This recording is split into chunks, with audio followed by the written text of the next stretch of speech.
गिद्ध पॉलिटिक्स क्या होती है, ये कोई समाजवादी पार्टी के अखिलेश यादव और देश की विपक्षी पार्टियों से पूछें। अभी हाल ही में जिस तरह से उत्तर प्रदेश में ताजा घटनाक्रम हुआ है, उसमें लगता है कि अखिलेश यादव जो इस समय योगी आदित्यनाथ की लोकप्रियता है उससे पूरी तरह बौखला गए हैं। सारे सर्वे, पूरे भारत के लोग सब ये कह रहे हैं कि योगी आदित्यनाथ जब तक जीवित हैं और जब तक उनकी इच्छा है तब तक वो उत्तर प्रदेश के मुख्यमंत्री रहेंगे। इसका मतलब ये हुआ कि 2027 में भी योगी आदित्यनाथ ही एक बार फिर से भारी बहुमत के साथ वापसी करेंगे। अब जब ये सर्वे आ रहे हैं, जब ये खबरें सुन रहे हैं, जब ये लोगों के मुंह से अखिलेश यादव सुनते हैं तो लगता है उनकी बौखलाहट बढ़ जाती है और उनको समझ नहीं आता कि सत्ता प्राप्ति कैसे करें। तो उनको पता नहीं किसी ने सलाह दी होगी कि आप जो है एक ही फॉर्मूले से सत्ता में आ सकते हो और वो है अंग्रेजों का फॉर्मूला कि फूट डालो राज करो। इसी फॉर्मूले पर उनका जो दोस्त है राहुल गांधी वो चलता है और वो भी जातिगत गणना, ओबीसी, एसटी, एससी केवल भाषणों में है। हमेशा से कोशिश है कि लोगों को बांटो, आपस में लड़ाओ और सत्ता प्राप्ति करो। उसी फॉर्मूले पर अखिलेश यादव चल रहे हैं, लेकिन अखिलेश यादव एक कदम और आगे बढ़ गए कि वो उत्तर प्रदेश में ये देखते हैं कि कहीं अगर कोई लाशगिरी हो तो फिर उस पर पॉलिटिक्स की जाए, और इसी को कहते हैं गिद्ध पॉलिटिक्स, क्योंकि गिद्ध हमेशा लाशों को तलाशती है। ऐसे ही अखिलेश यादव अब केवल ये देख रहे हैं कि उत्तर प्रदेश में यदि कोई एक्सीडेंट से मर गया तो वो कहेंगे साहब यहाँ एक्सीडेंट बहुत हो रहे हैं। यदि कोई जानवर किसी खेत में घुस गया तो कहते हैं साहब सांडों को पाल लो। यदि कहीं कोई स्वाभाविक मौत भी हो गई तो वो उसमें खोजते हैं कि जाति क्या है, इसको खोज लो। और अगर उन्हें लग रहा है कि ये पीडीए से जुड़ा हुआ फॉर्मूला सेट होता है तो वहाँ जरूर जाएंगे, लेकिन ब्राह्मणों के प्रति जो उनके दिमाग में नफरत है वो गाजीपुर की घटना से एक्सपोज होती है। और अभी जो ये गाजीपुर की एक घटना हुई है, मात्र 2 युवाओं के बीच यानी युवा और युवती के बीच प्रेम का प्रसंग है, ऐसा गांव वालों का कहना है, ऐसा वहां के पुलिस का कहना है। एक आत्महत्या को जबरन हत्या और सामूहिक रेप की घटना बताकर सनसनी फैलाना चाहते हैं, माहौल प्रदेश का खराब करना चाहते हैं, और उनको लगता है कि इस तरह से वो योगी आदित्यनाथ को बदनाम कर ले जाएंगे, क्योंकि Yogi ji law and order का दावा करते हैं और योगी नहीं करते। मैं उत्तर प्रदेश में खुद रह रहा हूं, लॉ एंड ऑर्डर को पूरी दुनिया में इस समय नंबर 1 अगर कोई कहता है कि पूरे भारत में यदि कोई प्रदेश की लॉ एंड ऑर्डर की सिचुएशन है वो है उत्तर प्रदेश। यानी योगी आदित्यनाथ का एक ये प्रचार बन गया है कि योगी जी का उत्तर प्रदेश 2017 के बाद से लॉ एंड ऑर्डर की सिचुएशन में नंबर 1 पर है। यही बात अखिलेश को अखरती है और इसीलिए वो पूरी ताकत लगाते हैं कि कहीं ना कहीं वो उत्तर प्रदेश के लॉ एंड ऑर्डर की सिचुएशन पर सवाल खड़े कर सकें। तो असली नहीं तो नकली खड़े कर दो, कहीं दंगा नहीं है तो दंगा करा दो। क्योंकि योगी आदित्यनाथ जब अपने भाषण में कहते हैं उत्तर प्रदेश में सब चंगा ही चंगा, तो अखिलेश यादव को लगता है भाई चंगा दंगा तो होता नहीं, क्योंकि इनके शासन में तो दंगे ही दंगे होते थे। इनके शासन काल में तो इनके पिताजी कह दिया करते थे रेप की घटनाओं पे कि लड़के हैं, गलतियां हो जाती हैं। तो अखिलेश यादव को लगता है आखिरकार मुद्दा मिले तो मिले कैसे। तो आपको मैं बताऊं, गाजीपुर में अभी इन्होंने घोषणा कर दी, गाजीपुर में असल में एक लड़की एक लड़के से प्रेम करते थे। अब कहा यह जा रहा है कि दोनों की बात कहीं शादी पे अटकी और उसमें लड़के ने मना कर दिया, तो लड़की ने नाराज होकर आत्महत्या कर ली। और ये मैं अपने मन से नहीं कह रहा हूँ, ये वहाँ के पुलिस के अधिकारियों का बयान है, जो लोकल लोगों के बयानों के आधार पर उन्होंने ये बयान दिया है। और उन्होंने बताया कि लड़की ने नहर में कूदकर, जो है वहाँ नदी थी, नदी में कूदकर आत्महत्या कर ली। 15 अप्रैल की ये घटना है। 15 अप्रैल को एक लड़की ने कूदकर नहर के अंदर वहाँ आत्महत्या कर ली। और अब इस मामले में आपको बताएं कि ये जो है कोशिश में है कि किसी तरह यहाँ जो है इस मामले में इस मुद्दे को बढ़ाकर किसी तरह से उत्तर प्रदेश के लोकप्रिय मुख्यमंत्री योगी आदित्यनाथ को बदनाम किया जाए। और इसलिए पहले इन्होंने अपना एक प्रतिनिधिमंडल भेजा कि जाओ और वहाँ घटना को इस तरह से करो जिससे कि योगी जी को घेरा जा सके। 22 अप्रैल को समाजवादी पार्टी का एक डेलीगेशन यहाँ भेजा जाता है। और आपको बताऊं, ये घटना जो है थाना करंडा, ग्राम कटरिया, जो आपको बताएं कि ये जो है गाजीपुर जिले का घटना है। यहाँ पर इन्होंने एक डेलीगेशन भेजा। गांव में तनाव था और तनाव इस कारण था कि जो परिवार का लड़का उस लड़की के साथ प्रेम प्रसंग में था वो ब्राह्मण है और जो मृतका है लड़की जिसका नाम निशा विश्वकर्मा है वो विश्वकर्मा है तो ओबीसी समाज से आती है और वहाँ उस तनाव के कारण से दो वर्गों में तनाव था। तो पुलिस ने ये कहा कि एक बच्ची का शव मिला था जिसकी उम्र 16-17 वर्ष के मध्य है। 15 तारीख को उसका जब पोस्टमार्टम हुआ तो पोस्टमार्टम में मृत्यु का कारण डूबने से आया गया। कुछ शरारती तत्वों ने इसमें इस तरह की खबरें फैलाना सोशल मीडिया के माध्यम से विभिन्न माध्यम से शुरू किया कि इसमें बलात्कार और गैंगरेप की बात, और इसको दो जातीय संघर्ष बनाने की कोशिश की और विभिन्न जातियों से इसको जोड़ा गया। जिस कृत्य को हम लोगों ने नोट किया और इसको गंभीरता से लेते हुए उन लोगों के विरुद्ध कार्रवाई भी की थी, सोशल मीडिया हैंडल्स के विरुद्ध। इसके अलावा पिता की तहरीर पर हत्या में मुकदमा पंजीकृत किया गया था और पिता से स्पष्ट पूछा गया था कि भाई आप वीडियोग्राफी करते हुए वो हमने तहरीर ली थी और उनसे स्पष्ट कहा गया था कि आप को जो लगता है वो आप लिख के दीजिए, बाकी हमारी विवेचना है, उसके अनुसार विवेचना करेंगे। तो पिता की तहरीर पर मुकदमा पंजीकृत हुआ। उसमें जो आरोपी लड़का था उसको तत्काल प्रभाव से गिरफ्तार करके जेल भेजा गया 302 में। विवेचना उसकी अभी प्रचलित है और विभिन्न पहलुओं पर हम जांच कर रहे हैं। सीसीटीवी फुटेज एवं अन्य अवलोकन से अभी तक लड़की का मूवमेंट और सीडीआर जो भी था उसमें अभी तक ये लग रहा है कि लड़की अकेले जाते हुए, हमें कई सारे फुटेज मिले हैं जिसमें पुल की तरफ जाती हुई दिखी है और हम विभिन्न पहलुओं पर जांच कर रहे हैं और मृत्यु के कारण हत्या है या आत्महत्या है सभी पहलुओं पर हम जांच कर रहे हैं। एक बात स्पष्ट है कि किसी भी प्रकार का यौनाचार नहीं हुआ है, कोई भी सेक्सुअल हैरेसमेंट नहीं हुआ है क्योंकि पोस्टमार्टम रिपोर्ट में किसी भी तरह की इस तरह की बात नहीं है। कोई भी इंजरी नहीं है मृतका के शरीर पर, केवल डूबने से मृत्यु होना पोस्टमार्टम रिपोर्ट में आया है। तो इस तरह के भ्रामक तथ्य लगातार प्रसारित किए जा रहे थे कुछ लोगों के द्वारा कि आप अगर कोई अपना डेलीगेशन लेकर आना चाहते हैं क्योंकि गांव में तनाव है और इसलिए आप 15 लोग आ जाइए और हम छोटी छोटी टुकड़ियों में आपको जो वो लड़की का परिवार है जो मृतका है उसके पिता सियाराम विश्वकर्मा से हम आपकी भेंट करा देंगे। और हुआ ये कि समाजवादी पार्टी का 22 अप्रैल को जो डेलीगेशन गया उसमें 15 के बजाय कई गाड़ियों से ये लोग वहाँ पहुँचे जिनकी संख्या लगभग 200 बताई जा रही है। समाजवादी पार्टी के जो ये लोग पहुँचे इस पर वहाँ पहुँचने के बाद बवाल हुआ जैसा कि उम्मीद थी, क्योंकि लोगों का ये कहना है कि ये जो नेता लोग हैं ये उसमें जानबूझ करके एक आत्महत्या की घटना को पहली बात तो हत्या बता रहे हैं, फिर उसमें एक और बात जोड़ना शुरू कर दिया समाजवादियों ने कि वहाँ सामूहिक रेप उस लड़की के साथ हुआ है, जबकि जो पोस्टमार्टम की रिपोर्ट होती है पूरा केस पोस्टमार्टम की रिपोर्ट के आधार पर चलता है और पुलिस के अनुसार जो पोस्टमार्टम है उसमें ना तो रेप की पुष्टि हुई ना ही उसमें हत्या की पुष्टि हुई है। जब रेप नहीं हुआ और हत्या नहीं हुई, लड़की ने आत्महत्या की है और लड़की का जो पिता है सियाराम विश्वकर्मा उसने भी ये कहा है पुलिस में 112 नंबर डायल किया तो उसने पहली सूचना जो दी वो यही दी कि मेरी लड़की जो है नदी में कूद गई, उसने नदी में कूदकर आत्महत्या कर ली है।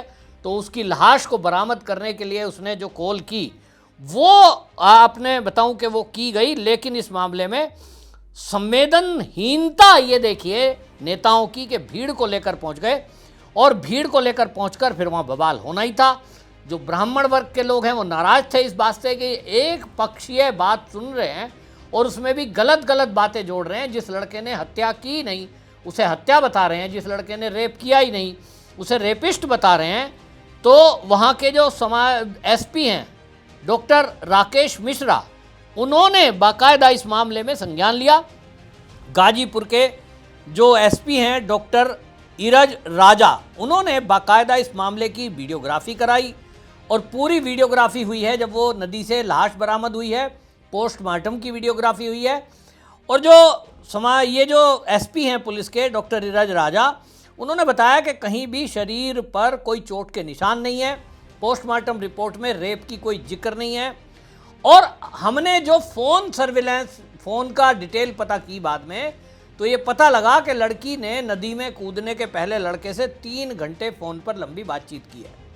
उसी के आधार पर केस दर्ज भी हुआ है और ये सारी जो डिटेल है ये कोर्ट में सबमिट की गई। हालांकि क्योंकि तहरीर में हत्या लिखवा दिया गया और ये कहा जा रहा है कि इसमें पॉलिटिक्स की जा रही है, इसलिए पुलिस ने लड़के को तुरंत गिरफ्तार किया। और आपको बता दूं कि लड़का गिरफ्तार है, जेल के अंदर बंद है, लेकिन उसके बावजूद भी जब मुख्य आरोपी हरिओम पांडे जेल में बंद है तो सवाल उठता है कि ये नेता वहां गांव में डेरा डालने क्यों जा रहे हैं। आपको हाथरस याद है?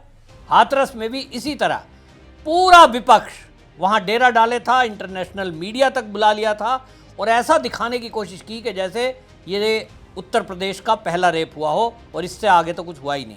यहाँ जो है ये देख लो कि पूरा जो है समाजवादी पार्टी जब के डेलीगेशन गया, पथराव हुआ, आपस में वहाँ चोटें लगी, पुलिस को एक पत्थर लगा, 200 लोगों के खिलाफ वहाँ नामदर्ज रिपोर्ट है, कई लोगों की गिरफ्तारियाँ हुई।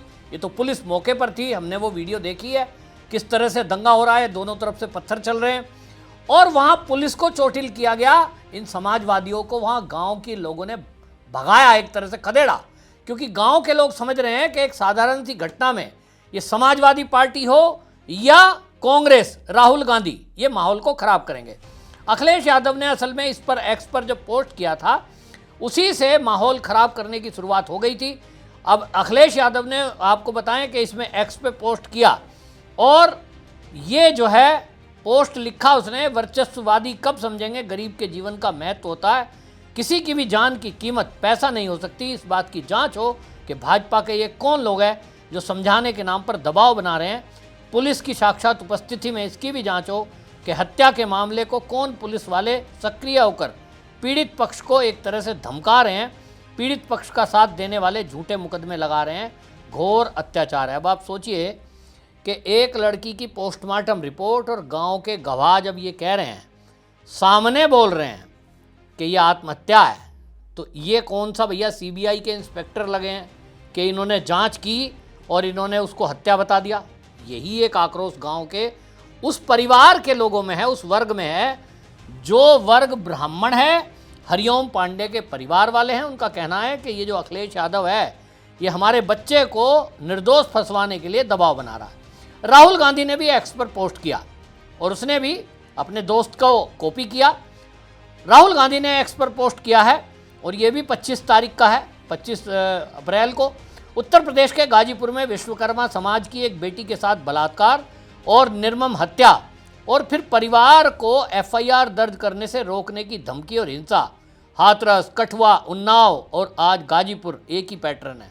मणिपुर की बेटी न्याय की राह देखते हुए दम तोड़ रही है।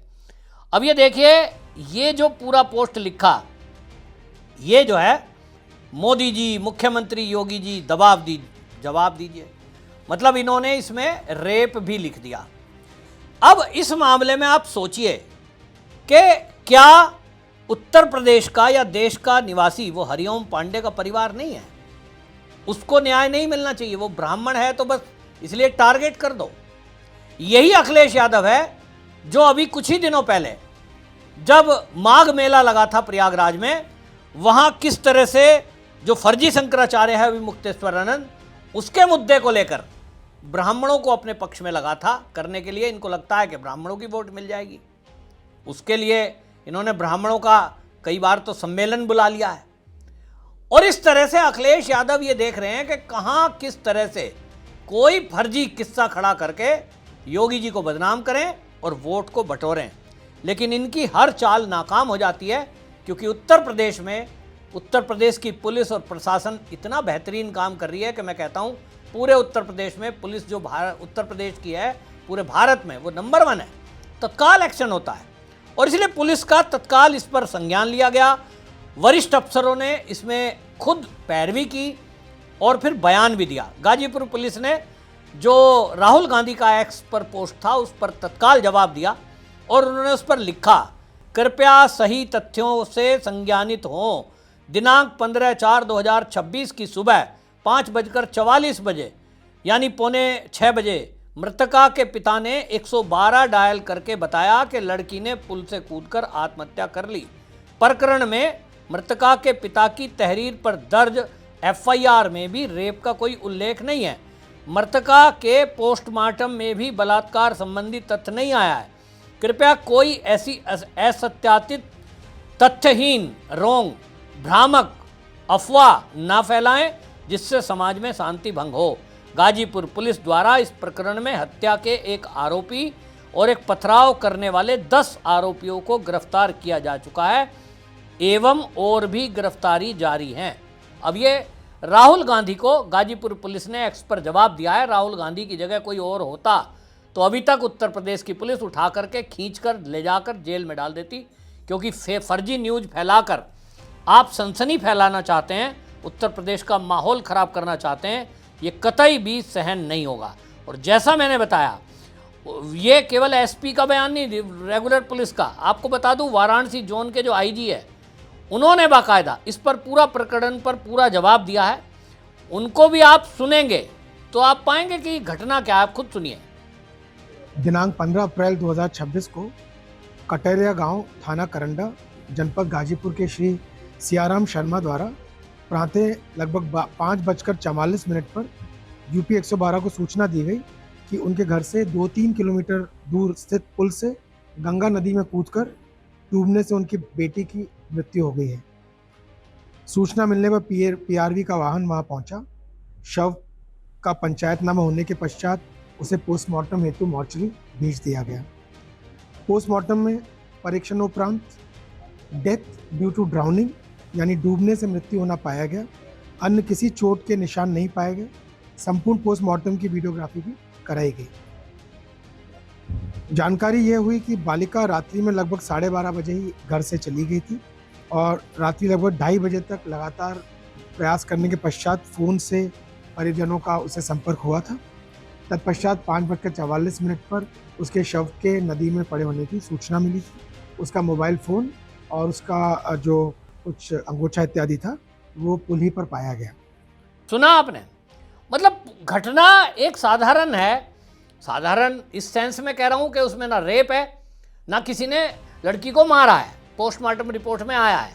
लेकिन अखिलेश यादव को क्योंकि सत्ता से दूर दूर तक दिखाई नहीं दे रही, इसलिए वो योगी जी को बदनाम करने के लिए फर्जी मुद्दे उठा रहे हैं। तो सवाल यह है कि अखिलेश यादव हो या राहुल गांधी, आखिरकार ये गिद्ध पॉलिटिक्स क्या उनको सत्ता दिला पाएगी?